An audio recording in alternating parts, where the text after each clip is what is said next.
அன்பு நண்பர்களே, பணிவான வணக்கங்கள்.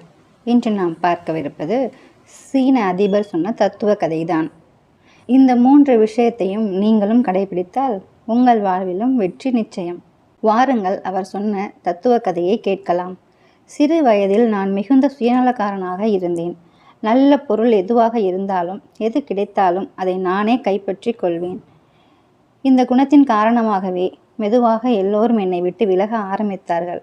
ஒரு கட்டத்தில் எனக்கு நண்பர்களே இல்லாமல் போய்விட்டார்கள். நானோ என் மீது தவறு இருக்கிறது என்றே நினைக்கவில்லை. மற்றவர்களை குறை சொல்லி கொண்டே இருந்தேன். அந்த சமயத்தில் என் அப்பா எனக்கு கற்றுக் கொடுத்த 3 வாக்கியங்கள் தான் என் வாழ்க்கையில் உதவியாக இருந்தன.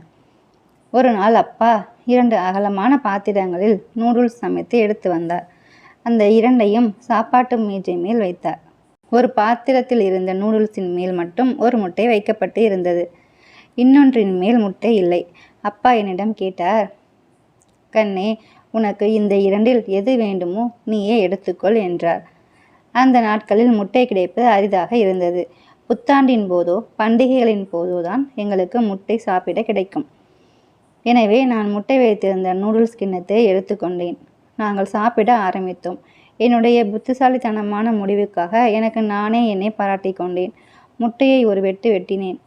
என் தந்தை அவருடைய கிண்ணத்தை எடுத்து சாப்பிட ஆரம்பித்த போது எனக்கு ஆச்சரியம் காத்திருந்தது. அவருடைய கிண்ணத்தில் நூடுல்ஸுக்கு அடியே 2 முட்டைகள் இருந்தன. அதை பார்த்துவிட்டு நான் மிகவும் வருத்தப்பட்டேன். அவசரப்பட்டு நான் எடுத்த முடிவுக்காக என்னை நானே திட்டிக் கொண்டேன்.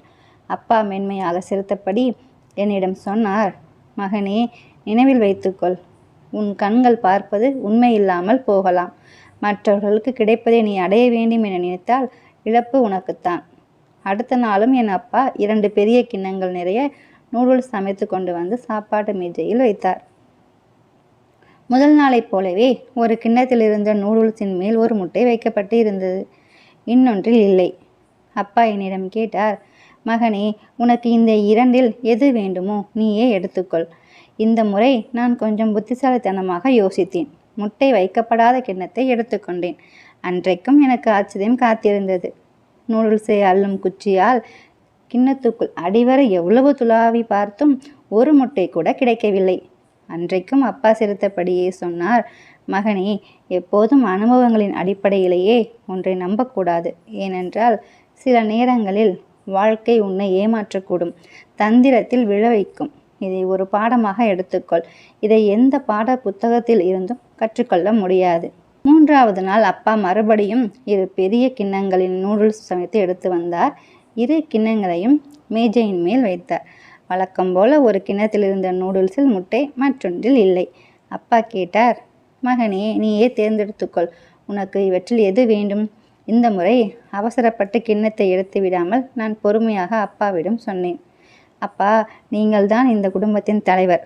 நீங்கள் தான் நம் குடும்பத்திற்காக உழைக்கிறீர்கள். எனவே முதலில் நீங்கள் உங்களுக்கான கிண்ணத்தை எடுத்துக்கொள்ளுங்கள், மற்றதை நான் எடுத்துக்கொள்கிறேன் என்றேன். அப்பா என் கோரிக்கையை நிராகரிக்கவில்லை. முட்டை இருந்த நூடுல்ஸ் கிண்ணத்தை எடுத்துக்கொண்டார். நான் எனக்கான நூடுல்ஸை சாப்பிட ஆரம்பித்தேன். நிச்சயமாக இந்த பாத்திரத்தில் முட்டை இருக்காது என்று தான் நினைத்தேன். அன்றைக்கும் எனக்கு ஆச்சரியம் காத்திருந்தது. கிண்ணத்தின் அடியில் 2 முட்டைகள் இருந்தன. அப்பா கண்களில் அன்பு கனிய என்னை பார்த்தார். பிறகு புன்முறுவலோடு சொன்னார், மகனே, நினைவில் வைத்துக்கொள், மற்றவர்களுக்கு நீ நல்லது நினைக்கும் போதெல்லாம் உனக்கும் நல்லதே நடக்கும்.